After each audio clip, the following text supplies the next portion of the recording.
ನಮ್ಮ ಬಂಧು ಮಿತ್ರರು ಇವತ್ತು ಬರ್ತಾರ, ನಾಳೆ ಹೋಗ್ತಾರ.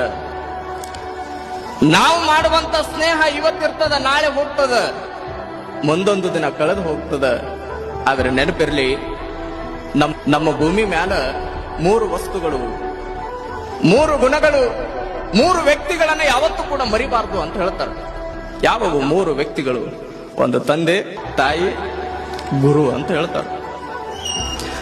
ಯಾರ ಜಗತ್ತಿನೊಳಗ ಮೋಸ ಮಾಡಿದ್ರು ಕೂಡ ಈ 3 ವಸ್ತುಗಳ, ಈ 3 ವ್ಯಕ್ತಿಗಳ ಮೋಸ ಮಾಡ್ಲಿಕ್ಕೆ ಸಾಧ್ಯನೇ ಇಲ್ಲ ಅಂತ ಹೇಳ್ತಾರೆ. ಎಲ್ಲರ ಉದಾಹರಣೆಗಳದಾವೇನ್ರಿ? ತಾಯಿ ಮಗನಿಗಾಗಿ ಮೋಸ ಮಾಡಿದ್ದು, ಮಗನ ತಾಯಿಗಾಗಿ ಮೋಸ ಮಾಡೋರದಾರ, ಮಗನ ತಂದೆ ಸಲುವಾಗಿ ಮೋಸ ಮಾಡೋರು ಈ ಜಗತ್ತಿನೊಳಗ ಕಾಣ್ತೀವಿ.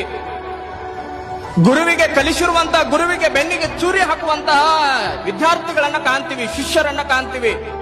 ಆದ್ರೆ ಗುರು, ನನ್ನ ಶಿಷ್ಯ ಬಹಳ ಎತ್ತರವಾಗಿ ಬೆಳೀಲಿ, ನನಗಿಂತ ಬಹಳ ಚಲೋ ಬೆಳೀಲಿ ಅಂತ ಗುರು ಆಸೆ ಪಡ್ತಾನೆ.